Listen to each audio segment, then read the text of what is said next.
Temos caminhado aí na Igreja Batista do Bacaxiri, ali em Curitiba, e é um grande privilégio realmente estar com essa igreja, podendo mais uma vez estar aqui, podendo compartilhar um pouquinho daquilo que os desafios que Deus tem colocado para essa igreja.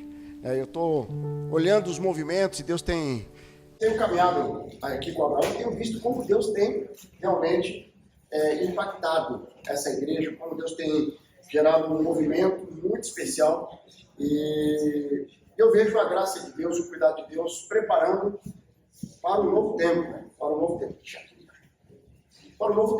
E eu queria, nesse final de semana, nós estamos com um tema até que todos ouçam.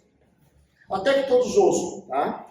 Mateus 24:14, ele diz o seguinte: este evangelho do reino será pregado em todo o mundo como testemunho a todas as nações, e então virá o fim.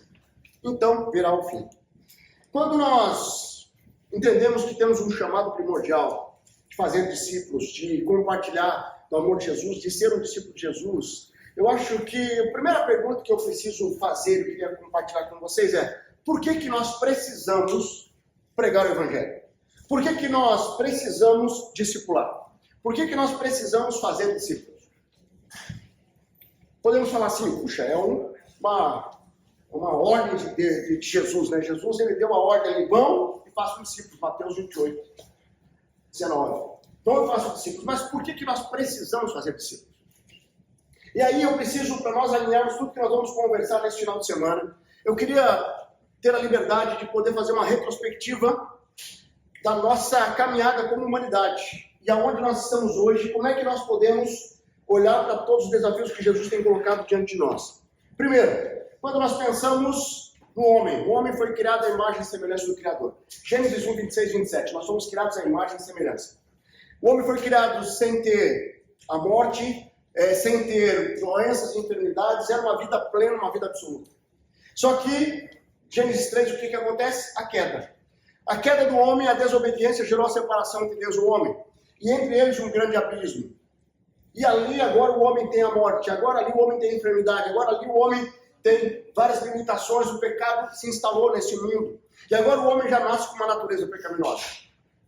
E foram algumas alianças ali com Noé, com Abraão, com Moisés, com Davi. Nenhuma dessas alianças foi suficiente para restaurar a comunhão de Deus com o homem de uma forma plena. Por quê? Por causa da natureza pecaminosa. Foi necessário enviar Cristo. Só que até o envio de Cristo tem um processo acontecendo. E nós vamos ver lá em Gênesis 12, a partir do chamado de Abraão, onde Deus fala: Abraão, sai da sua terra, da tua parentela, vai para a terra onde eu lhe mostrarei.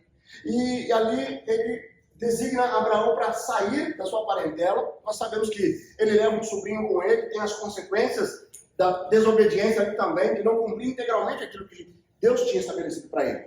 Mas Abraão gera Isaac. Isaac gera Jacó.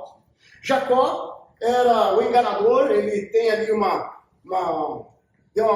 maquinada ali contra o irmão, rouba ali a primogenitura, mas ele é um homem que foi abençoado por Deus. E ele tem um encontro com Deus no Peniel, ali ele muda o nome para Israel. Ele tem 12 filhos, o 11º filho foi José. José é vendido como escravo, ele é vendido para o Egito ali pelos próprios irmãos, que preservam a vida dele, mas vendem ele vai para o Egito. E tem 7 anos de fartura, 7 anos de escassez, nós conhecemos a história, certo? Então existe ali, José tremendamente, ele passa por grandes desafios, ele se mantém íntegro no caráter, e ele é tremendamente usado por Deus ali também, para salvar toda aquela nação. E aí tem toda a revelação dos irmãos, que a fome ataca, inclusive, a família dele, os descendentes ali de Jacó, que vão para o Egito.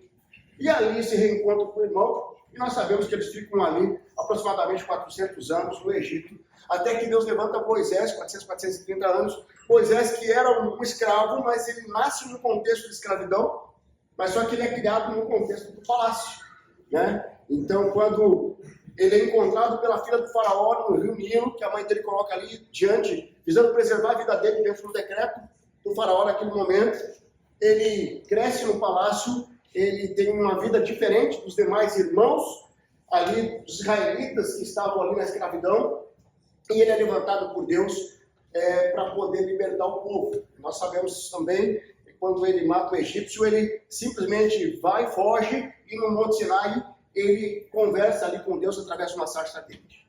Certo? E aí ele vai, junto com Arão, seu irmão, e liberta o povo. Da libertação, o povo estava indo para a Terra Prometida, eles acabam desobedecendo, tem as consequências também. 40 anos rodando no deserto. Aqueles que tinham idade militar ficaram no deserto. Certo? E tudo isso acontece dentro de um contexto para restabelecer o plano que Deus tinha estabelecido. O plano de Deus de restabelecer a nossa conexão com Ele. E quando ocorre todo o processo ali, aquele povo, nem Moisés entra na Terra Prometida, Josué acaba liderando o povo ao ingresso da Terra Prometida, e ali é distribuído ali, e o povo continua, e vai avançando. Aí tem o primeiro rei, né? O primeiro rei que era da tribo de Benjamim, ele desobedece a Deus também, que é Saul, certo? Deus unge Davi, o rei que agora é da tribo de Judá. Davi que gerou ali Salomão, e nós conhecemos um pouco a história também dos reis. E a história vai caminhando, até que vem o nascimento de Jesus. Jesus ele é concebido pelo Espírito Santo, e é interessante porque quando nós olhamos a história de Israel, nós olhamos a história do povo, existe uma diferença do ministério do Espírito Santo que acontece antes, no começo da história, antes da criação, durante essa jornada e depois da vinda de Jesus. Porque quando nós olhamos para a criação, Gênesis 1 e 2, o Espírito pairava sobre as águas, então o Espírito Santo estava ali. Quando Gênesis 1, 26, passamos o homem mais semelhança, o Espírito Santo estava na criação do homem.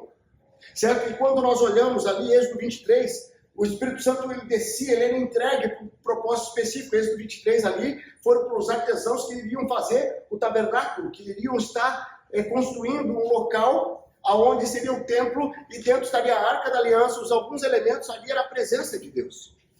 E quem foi o primeiro sacerdote foi Arão, o irmão de Moisés, que passava por um processo de purificação para entrar na presença de Deus. E ele era um levita, da tribo de Levi, descendente de Levi, que é irmão de Judá. E nesse processo do sacerdócio ocorreu sim uma função que veio perpetuando até a vinda de Jesus. Porque Jesus ele foi sumo sacerdote quanto homem, ele é o nosso Salvador. Só que todo esse processo que aconteceu, o Espírito Santo do Antigo Testamento ele vinha com um propósito e voltava. Tanto que Saul, 1 Samuel 14, ele recebe o Espírito Santo. 1 Samuel 10, 1 Samuel 14 é retirado o Espírito Santo dele. Por quê? Por causa da desobediência. Só que o Espírito Santo concebe a Jesus. Jesus ele vive entre nós 33 anos.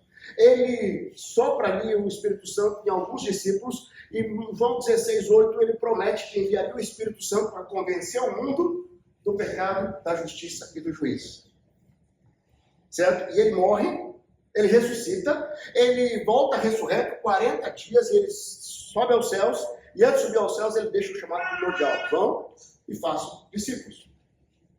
Só que ele fala para fazermos discípulos, mas não é na nossa força, mas é capacitado pelo Espírito Santo, porque é o Espírito Santo que convence do pecado, da justiça e do juízo. E a entrega do Espírito Santo começa ali em Atos 2, onde o Espírito Santo é entregue ali aos judeus em Jerusalém. Mas em Atos 8 nós vamos ver o Espírito Santo sendo entregue ali em Samaria, aos samaritanos. Em Atos 10, ele é entregue ali aos gentios e começa a ficar democrático o negócio. Agora todo mundo que entende o propósito da vinda de Jesus recebe o Espírito Santo. Em Atos 19, aqueles que já tinham sido batizados pelo João Batista nas águas, agora foram batizados com o Espírito Santo. E ali começa uma nova história da humanidade. E por que eu preciso fazer esse pano de fundo? Porque tudo que nós vamos conversar aqui, nesse final de semana, tem a ver de eu entender por que eu preciso fazer discípulo, por que eu preciso ser um discípulo de Jesus. Porque se eu não entender isso, simplesmente eu viro um religioso, que vou viver uma religião que não tem a essência do chamado de Deus, ou do propósito de Deus, ou do sacrifício de Jesus. Compartilhando um pouco a minha história, eu cresci dentro de uma família disfuncional. Quem estava aqui há 2 anos atrás, talvez eu compartilhe algumas coisas daquela época. E se você ouvir alguma coisa repetida, é a minha história, né? Eu tenho que contar. Porque a minha história, tudo aquilo que era para me escravizar, Deus tem usado para a glória dele. E isso é muito especial, porque o meu ministério principal, que é o Ministério de Restauração na minha igreja, tem a ver com a restauração que eu tive na minha história. E quando eu olho dentro do meu contexto, de uma família disfuncional, eu acabo crescendo num contexto onde a religiosidade era sempre presente. Então, dentro do contexto católico, onde a religiosidade ela vinha e ela se fazia presente na minha vida, onde eu ia a cada 6 meses me confessar com o padre. Eu mentia com o padre, não sei se tem alguém aqui que veio do contexto católico, ou de repente até mas se você mente ou mentia com o padre, eu fazia isso. Eu chegava e falava para o padre, dá a sua bênção, porque pequei faz 6 meses que eu não me confesso. E os meus pecados são o seguinte, eu contava um pecadinho pequenininho, e falava assim, desses pecados, e todos os pecados esquecidos, peço perdão, absolvição e penitência. Eu ia lá, rezava o que ele falava ali, e depois ia para as baladas. Eu tinha uma religiosidade. Eu tenho um carinho muito grande pela Igreja Católica. Meu pai é católico, eu tenho um irmão com a minha cunhada, a minha irmã com a minha cunhada, eu respeito. Eu questiono o ensino, a base de algumas coisas. Porque nós precisamos entender que a vida com Deus é muito mais do que uma religiosidade. E é isso que nós vamos ver nesse final de semana. É muito mais do que esse encontro. Porque é isso que nós queremos desafiar esse final de semana. Eu preciso ser discípulos, eu preciso ser um discípulo de Jesus que transborde evidência do poder de Deus na minha caminhada. Então, todos nós somos chamados, sim, para fazer discípulos a partir de alguém que é um discípulo. E nós precisamos entender que ser discípulo é muito mais do que uma prática religiosa. E eu queria compartilhar um pouquinho com vocês nesta noite, primeira noite, que nós somos chamados para ser discípulos. E um discípulo não caminha sozinho. Nós precisamos andar juntos. Eu queria que você pegasse sua Bíblia e abrisse lá em Lucas 6. Nós vamos ler um texto, vai ter 2 textos aqui, Lucas 6 e Marcos 3. Que eu quero compartilhar com vocês aí, abre a sua Bíblia aí, abre o seu celular, né? E esses 2 textos aqui.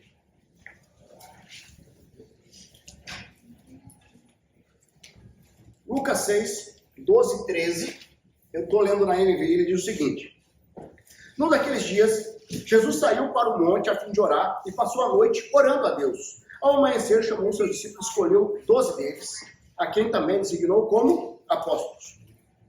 Tá? Marcos 3, 13 a 15 diz lá: Jesus subiu a um monte, chamou a si aquele que os quais vieram para junto dele, escolheu 12, designando apóstolos para que estivessem com ele, e enviasse para pregar e tivesse autoridade para expulsar demônios.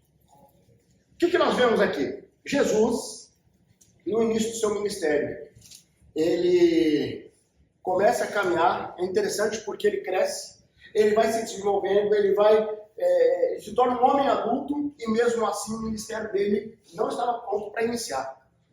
E aí, com 30 anos aproximadamente, ele começa o ministério. Nós vemos em João 2 o primeiro milagre de Jesus, que foi nas bodas de Canaã, onde ele transforma água em vinho. E é muito interessante porque Jesus ele começa, e o que ele faz? Ele se isola, ele vai buscar a presença do Pai, e ele volta, escolhe homens comuns, como eu e você, como cada um de nós, e a partir desses homens começa uma jornada de preparação. Então a igreja do Senhor Jesus, ela é chamada para caminhar em unidade, caminharmos juntos. Por isso que a igreja ela é composta por pessoas diferentes, cada um com seu dom, que quando se une como igreja, se complementa. A complementaridade da igreja é algo muito especial.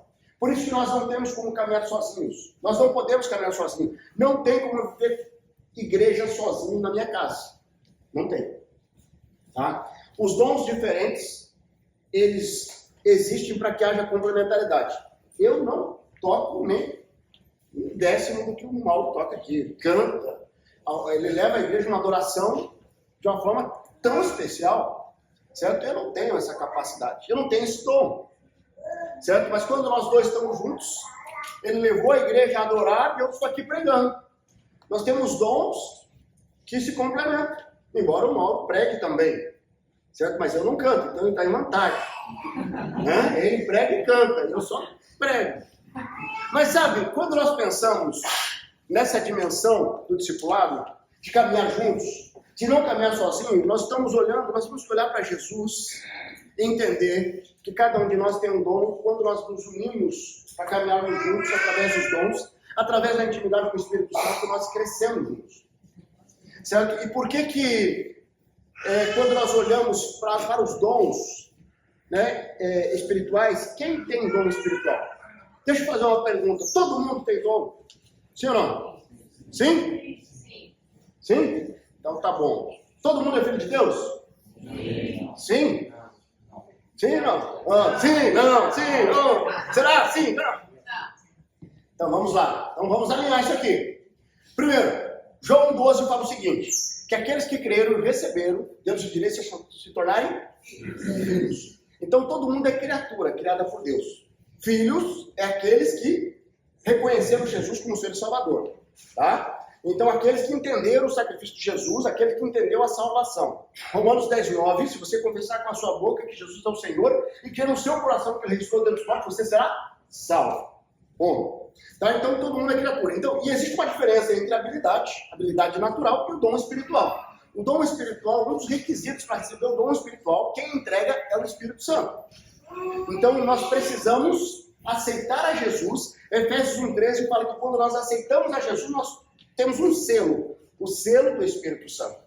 E esse selo, ele vem junto com, o selo já vem com o dom, porque é o primeiro dom que você recebe, todo crente, discípulo de Jesus, recebe pelo menos um dom. Certo? Então, se você está aqui, na minha igreja dos Estados Unidos, não sei se vocês sabem, essa aqui é a minha igreja nos Estados Unidos, eu estou na minha igreja. Tá? Então, assim, se você é aqui da nossa igreja, certo? Eu quero te dizer o seguinte: Deus te plantou aqui para você frutificar. Certo? Através do dom que você tem. Então, quando nós olhamos para esse cenário, entendendo que tem dons diferentes, nós vamos olhar para a forma como Jesus escolheu aqueles discípulos. Nós vemos ali 12 pessoas muito diferentes. Certo? Mas tiveram o mesmo discipulador. Tanto que um deles deu uma desviada, deveria ser vascaíno. Né? Deu uma desviada ali.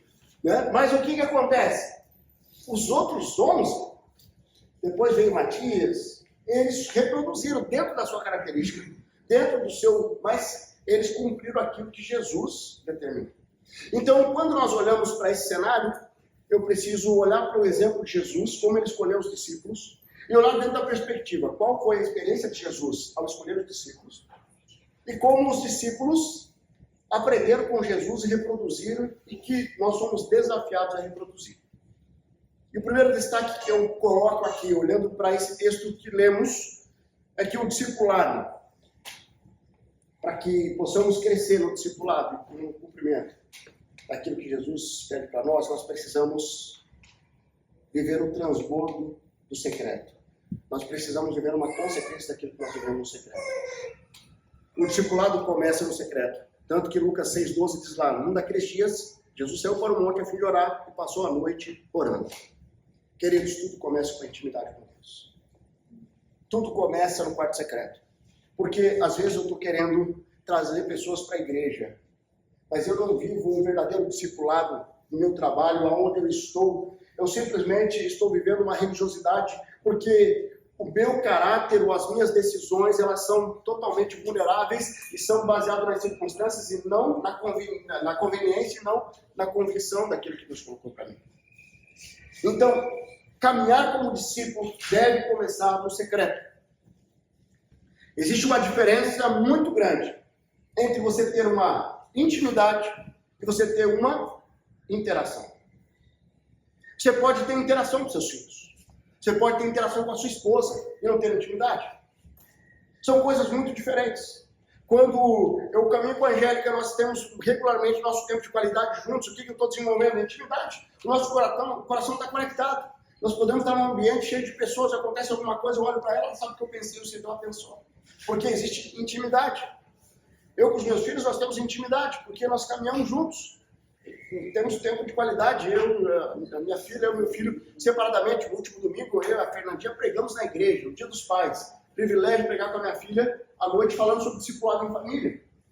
Mas sabe o que acontece? Nós precisamos entender que no casamento eu preciso ter tempo de qualidade para ter intimidade, e não somente interação. Com os filhos eu preciso ter tempo de qualidade com os filhos, e não somente interação. E com Deus é a mesma coisa. Por quê? Porque a nossa vida é como se fosse uma espiral nas áreas da vida.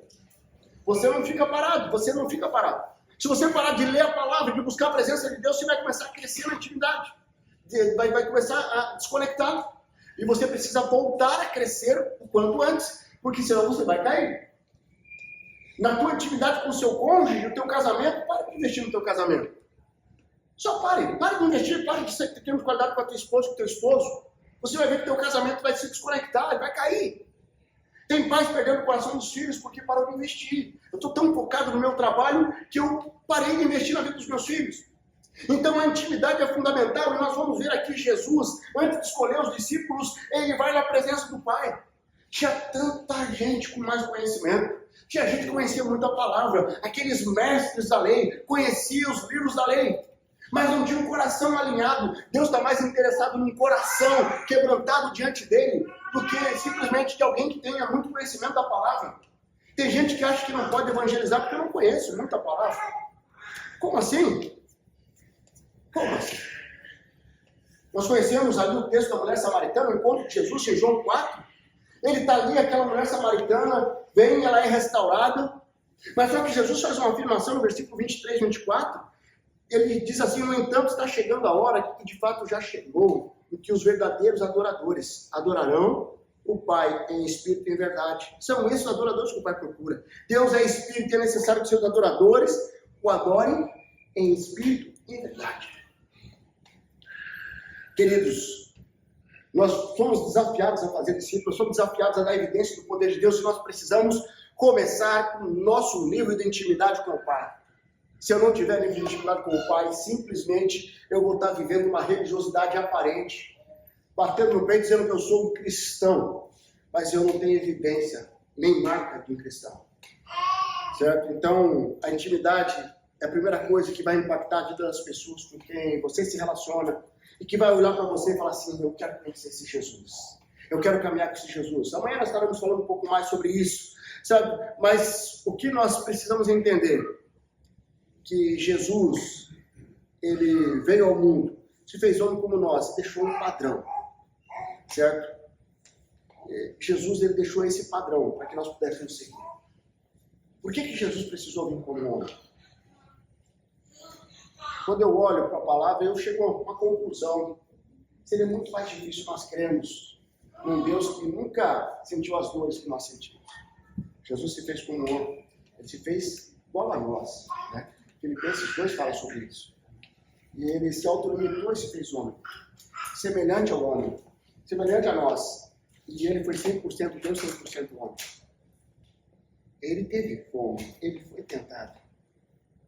E ele venceu. O que acontece é que às vezes a falta de intimidade, sabe o que gera? A falta de intimidade gera relativização de pecado. A falta de intimidade gera um distanciamento de um padrão. Eu começo a flexibilizar e relativizar, que eu começo a ter um evangelho com a porta muito larga. Como se eu posso ser crente, eu posso de vez em quando dar uma puladinha de cerca, eu posso ser crente, posso encher a cara de vez em quando, e começo a relativizar pecado porque eu estou olhando para a palavra e parece que a palavra é aquilo que me convém, e eu não tenho toda a palavra de Deus como algo imutável, verdade eterna. Então, nós precisamos viver a intimidade para que possamos reproduzir aquilo que Jesus, nosso mestre, deixou como padrão. Ele deixou um padrão de santidade. Ele deixou um padrão de filho obediente. Ele deixou um padrão de alguém que ama incondicionalmente, amou incondicionalmente, continua nos amando incondicionalmente. E ele nos deixou um padrão de como discipular. E o padrão dele não ande sozinho. Ele andou com os discípulos ele sempre viu de 2 em 2. Ele sempre 2 e 1 mais. Ele nunca deixou alguém sozinho. Então, e esse é o segundo desafio que eu coloco. Somos desafiados a não andar sozinho. Marcos 3,13 diz ali, Jesus subiu ao monte, chamou a si aqueles que ele quis, os quais vieram para junto dele. Junto dele. Então, enquanto Jesus preparava o seu ministério, ele estava sozinho. Mas quando foi iniciar o processo de preparação e multiplicação de discípulos, ele chamou para perto quem ele queria preparar. Por que nós não podemos andar sozinhos? Precisamos andar juntos. Pelo exemplo de Jesus fica muito claro, porque Eclesiastes 4, 9 e 10, ele reafirma esse exemplo de Jesus, dizendo, é melhor ter companhia que estar sozinho. Porque maior é a recompensa do trabalho de 2 pessoas. Se um cair, o amigo pode ajudá-lo a levantar, mas pobre o homem que cai e não tem a quem o ajude o levante. Queridos, nós não podemos andar sozinhos. Nós precisamos entender que alguém sozinho é presa fácil de Satanás. Alguém sozinho, ele vai acabar derrubando. Não sei se você já viu aquele cenário daqueles leões africanos. Quem que ele vai tentar ser a presa dele? É alguém que está num bando? Já viu os leões atacando um bando de... Não, ele ataca quando está sozinho. Certo? E é interessante porque uma das coisas que às vezes faz eu caminhar sozinho, sabe o que é? O orgulho, a autossuficiência. Só que quando nós vamos para a palavra de Deus, 1 Pedro 5 e 6, ele fala o seguinte, Deus se opõe, Deus se opõe aos orgulhosos, mas concede graça aos humildes. Bom, vamos lá. Quando nós pensamos com relação a andar sozinho, e esse exemplo que eu coloquei, às vezes o orgulho impede nós de vivermos essa liberdade de compartilhar a vida, de entender que nós somos vulneráveis, de entender que nós temos falhas. Tudo isso faz parte da nossa história. Então, 1 Pedro 5,6, ele fala o seguinte, Deus se opõe aos orgulhosos, mas concede graça aos humildes. Ele fala assim, humilhe-se debaixo da poderosa mão de Deus, para que ele te honre no tempo devido. No versículo 7, ele fala, lance sobre ele toda a tua ansiedade, porque ele tem cuidado de você. E no versículo 8, ele cita o exemplo do leão. Mas vigie e ore, porque o diabo é o inimigo de vocês, andam ao redor como um leão, procurando a quem possa devorar. Por que às vezes as pessoas insistem em andar sozinhos? Porque elas não têm, às vezes, a coragem de ser vulneráveis. Elas têm vergonha, das vezes, do passado. Elas têm vergonha de alguma coisa que eu fiz. Elas têm vergonha de compartilhar as lutas que eu estou tendo. E isso realmente é uma grande armadilha, porque Jesus nos fez para que mutuamente nós possamos crescer. Porque quando eu caminho com alguém, eu estou desenvolvendo algo que eu vou refletir lá fora. E é muito interessante porque caminhar com alguém faz com que nós tenhamos um alinhamento de visão. Quando nós pensamos no casamento, o casamento é muito mais que uma união de um homem e uma mulher, uma união de propósito. O casamento se une 2 pessoas, um homem e uma mulher, que unem o propósito e caminham na mesma direção. E a igreja do Senhor Jesus tem que ser a mesma coisa. Nós vamos nos unir caminhando no mesmo propósito. Se é fazer discípulos, vamos fazer discípulos. É isso que Jesus nos mandou. Porque, cá entre nós, se nós tirarmos esse propósito da igreja, o que sobra? Um grupo social. Nós poderíamos estar aqui reunidos num bom grupo social. Poderíamos estar aqui, vai uma gostosa comunhão, né? Tem uma piscina boa aqui que amanhã o pessoal vai estar ali, né? E aí vai ter uma comida boa, dá tudo certo, todo mundo amigo. Tira o propósito de pregar o evangelho da igreja, a igreja perde seu propósito. Quando nós olhamos o encontro de Jesus com Pedro, quem você disse que eu sou? Tu és Cristo, Filho de Deus vivo. Essa foi a resposta de Pedro. É afirmado nessa rocha, nessa afirmação que edificarei a minha igreja.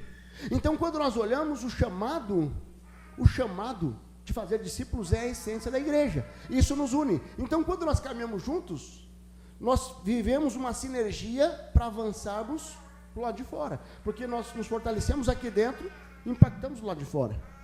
Então, não caminhe sozinho. Se você tem a prática de caminhar sozinho, eu quero te dizer, não faça isso. Marcos 6,7 diz lá, chamando os 12, para junto de si, enviou de 2 em 2 e deu autoridade sobre os espíritos imundos. Jesus enviando discípulos. Lucas 10,1, depois disso o Senhor designou outros 72 e enviou 2 a 2 adiante dele, a todas as cidades e lugares para onde eles estavam prestes a ir. Queridos, o que acontece? Que muitas pessoas têm resistência de caminhar com alguém, porque tem uma experiência ruim no passado. E todos nós temos. Todo mundo aqui tem alguma marca. A questão é, se essa marca continua te acompanhando, está na hora de você identificar, ressignificar esse significado distorcido que você colecionou na tua história. Mas se isso envolve você pregar o evangelho, você viver como um verdadeiro discípulo, está na hora de você olhar com mais seriedade para essa necessidade de restauração. Porque ficar preso ao passado, o passado é um grande professor, mas um péssimo companheiro de caminhada. Vocês precisam deixar para trás aquilo que já passou para viver o novo de Deus. Nós somos uma igreja de 5.000 membros. Eu atendo muitas pessoas. E o Covid gerou um movimento. O Covid, junto com uma crise de algumas denominações grandes da nossa cidade, gerou muita gente vindo de outras igrejas que acabaram chegando. E nós sempre incentivamos elas voltarem para a igreja delas, né, ou ter realmente uma conversa com o pastor antes de sair. Porque é muito ruim uma igreja que pensa num proselitismo. Graças a Deus nós estamos ainda a uma média muito maior de batismos do que de pessoas vindo de outras igrejas. Mas a maioria dessas pessoas chegam lá, que eu peço para voltar e conversar com o pastor, ou voltar para a igreja dela. Estou assim, de jeito nenhum. Não, o que eles fizeram comigo, o que me abusaram, o que foi feito isso. Abuso espiritual dos mais pesados. E aí eu fico olhando assim, eu não questiono a intenção do coração. Mas uma pessoa que caminha sozinha, ela é presa fácil até de alguns abusos, sabia? Tem uma irmã que ela estava, ela estava num salão de beleza e uma irmã da igreja lá fazendo as mãozinhas, os pezinhos. E que convidou para ir para um pequeno grupo. Ela falou assim, eu vou. Vai ser quando? Vai ser tal dia, tal. No outro lado da cidade. Então, assim, mas ela estava nessa cidade mesmo. Ela estava no Bigorrilho e foi o pequeno grupo em Colombo, do outro lado da cidade, da região metropolitana. E bem nesse dia eu estava lá, visitando o pequeno grupo. E aí eu conheci ela, falei, eu era da denominação tal. Falei, vamos conversar, vamos marcar uma conversa. Vamos. E ela estava com o esposo, um filhinho pequeno, e foram no gabinete pastoral. Eu cheguei, eu recebi eles lá. E ela falou assim, eu era da igreja tal, uma igreja famosa. E aí, com 15, 16 anos, eu comecei a namorar, queria namorar o menino. Comecei a namorar o menino, deu 6 meses. O pastor e o meu pai, que era diácono, chamou, falou assim, olha, ou caso eu desocupo o moço. 6 meses. E aí falou assim, eu gostava muito dele e casei com ele. Deu 4 anos depois, acabou o casamento. E aí eles me chamaram e falaram assim, você perdeu sua salvação, pode ir embora e ir para o mundo. E ela pegou e foi para o mundo. Ela não caminhava com ninguém, ela estava ali só debaixo de algo. E aí o que aconteceu?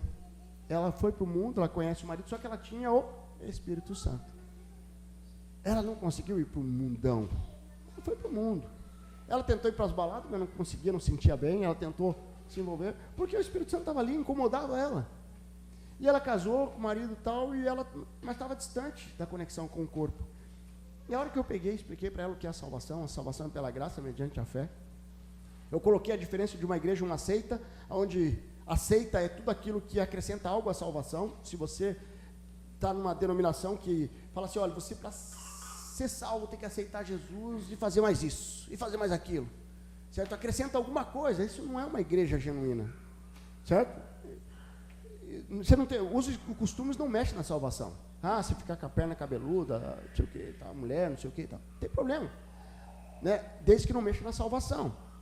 E aí eu expliquei para ela, eu sei que ela deu um grito ali na parte de cima da nossa igreja, no corredor ali, não estava na minha sala, todo mundo ouviu no corredor, assim, o grito dela de liberdade, porque ela ficou escrava há muitos anos, e o marido dela, apresentei o plano de salvação, ele aceitou a Jesus, eu tive o privilégio de discipulá-lo, de fazer um discipulado com ela, junto com ele, num processo de restauração, batizei ele, foi muito especial o que Deus fez. Mas sabe o que acontece? A maior autoridade é a palavra de Deus. O que eu falo de púlpito mesmo, falei assim, ó, eu como pastor, se eu pregar alguma coisa fora da palavra de Deus, tenha liberdade para vir falar comigo, para vir compartilhar. Só que hoje, nós temos muitos pregadores de internet, muitos youtubers aí, certo? E as pessoas, porque andam sozinhos, têm caído em enrascadas, se tornam presas fáceis. Então, seja para proteção, para que você caminhe debaixo do evangelho genuíno, ou seja, para que você juntos consiga cumprir o seu propósito, o seu chamado com mais exponencialidade. Não ande sozinho. Quando nós estamos juntos, fazer discípulos em 2, em 3, planejar juntos estratégias. Vamos fazer assim, vamos fazer um café lá em casa, vamos convidar fulana, ciclana, beltrana, vamos fazer isso, fazer aquilo. Nós estamos fazendo discípulos juntos, nós não caminhamos juntos. Nós temos alguém para prestar contas, nós temos alguém para caminhar juntos e cumprir o propósito. Então, Jesus nos ensinou, não caminhe sozinho. Você não precisa disso. E sabe, para fechar essa primeira noite aqui, eu quero dizer que também, para que entendamos esse propósito chamado de Jesus, Deus nos chama não somente para uma atividade, mas para uma missão. Marcos 3, 14, 15, ele diz ali, escolheu 12, designando apóstolos, para que estivéssemos com ele, enviasse a pregar, e tivesse autoridade para expulsar demônios.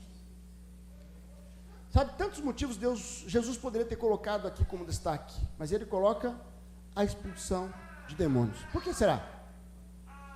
Eu fiquei refletindo nesse texto. Jesus coloca expulsar demônios.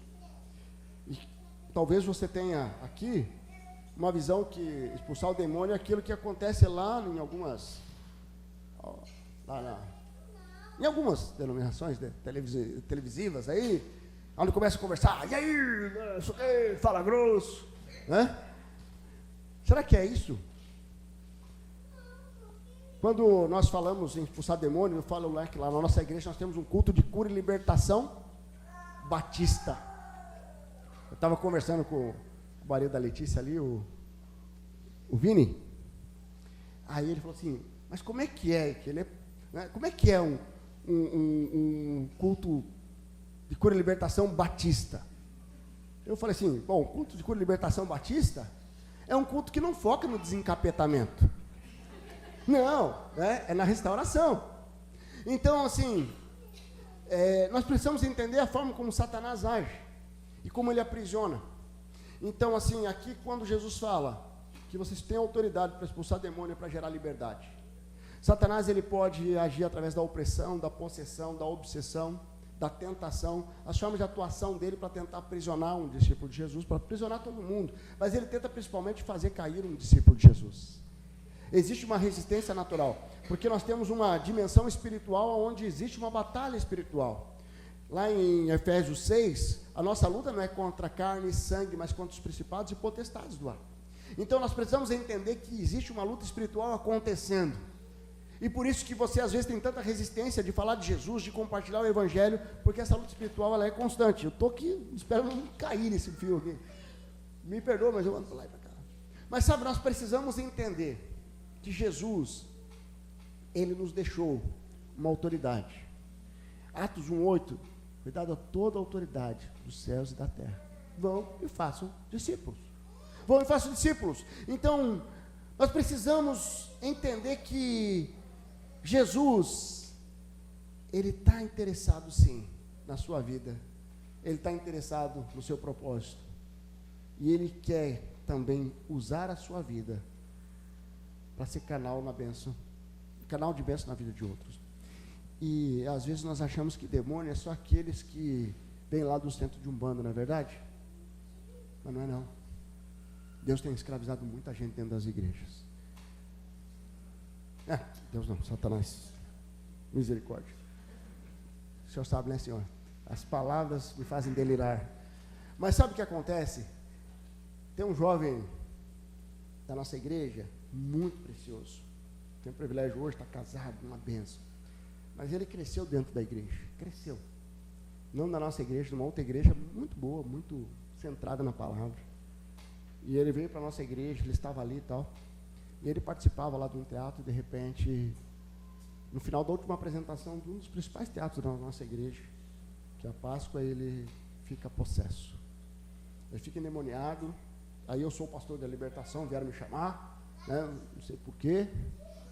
E aí peguei, e lá foi uma batalha muito grande. Nós ficamos ali 1h30, até eu entender o que estava acontecendo, e vinha discernimento do que estava acontecendo, e aquele jovem, ele tinha tentado suicídio, e ele falou assim, olha, o suicida não herdará o reino dos céus, então eu não tenho mais salvação. Satanás colocando uma mentira na mente dele. E ali eu apresentei o verdadeiro evangelho, e ali houve libertação. A libertação, sim, dos demônios, mas a libertação da eternidade dele. Ele estava dentro de um contexto religioso, sem viver como um verdadeiro discípulo de Jesus, que é salvo. Quando nós pensamos na nossa caminhada com Cristo, Cristo veio para nos libertar. João 16 fala que se Filho os libertar, verdadeiramente sois livres. Então existe duas formas de libertação. A libertação imediata, quando eu aceito a Jesus, eu sou liberto das consequências eternas do pecado. Eu tenho a vida eterna, pronto. Mas tem a libertação processual, onde eu sou levado a identificar significados e prisões que foram construídos durante a minha caminhada de vida. E ali eu preciso ressignificar isso. Eu preciso olhar com olhar e viver aquilo que Jesus prometeu em João 10:10, que fala que o ladrão veio para matar, roubar e destruir, mas Cristo veio para nos dar vida em abundância. Muitas pessoas não vivem essa liberdade, essa vida abundante, porque continuam presos aos sofismas e mentiras que foram construídas durante a caminhada. Então, quando nós entendemos que não caminhar juntos, não caminhar sozinho, mas caminhar juntos, nos ajuda a interpretar a realidade de uma forma diferente. Quantas vezes eu estava entrando em enrascada, e porque eu tenho um discipulador que me ajudou e falou assim, olha, calma, não vai por aqui. Logo que eu aceitei o meu chamado pastoral. Eu sou advogado também, hoje eu tenho um ministério de tempo integral no colegiado da igreja, mas sou voluntário, e eu sou remunerado pelo escritório, né? E isso é uma graça de Deus, é algo maravilhoso que Deus fez. Mas se eu não tivesse um discipulador, se eu estivesse caminhando sozinho, quando eu recebi o meu chamado, eu tinha tomado uma decisão que ia destruir tudo que... Não falei que ia destruir, talvez o caminho seria totalmente diferente. Eu estaria vivendo algo muito diferente. Certo? Mas o que eu vivo hoje, o que Deus tem proporcionado, é fruto de alguém que, desde o começo, entendeu a bênção de não caminhar sozinho, de não ter vergonha, de abrir a caixa de ferramentas e falar assim, olha, eu sou isso aqui, amanhã eu quero abrir um pouquinho mais. Mas sabe, nós precisamos enxergar com os olhos espirituais e caminhar junto com pessoas, nos leva a viver essa liberdade. Quando nós vamos ali em 2 Reis 6, que Eliseu estava ali com o seu servo, e aí ele estava todo amedrontado, e Eliseu fala, calma aí, abre os olhos, veja o exército que está aqui ao nosso redor. Nós precisamos enxergar com os olhos espirituais. E isso requer intimidade, isso requer entrega, isso requer realmente não caminhar sozinho, caminhar em intimidade com o Senhor. Será que você tem vivido de uma forma livre, verdadeiramente livre?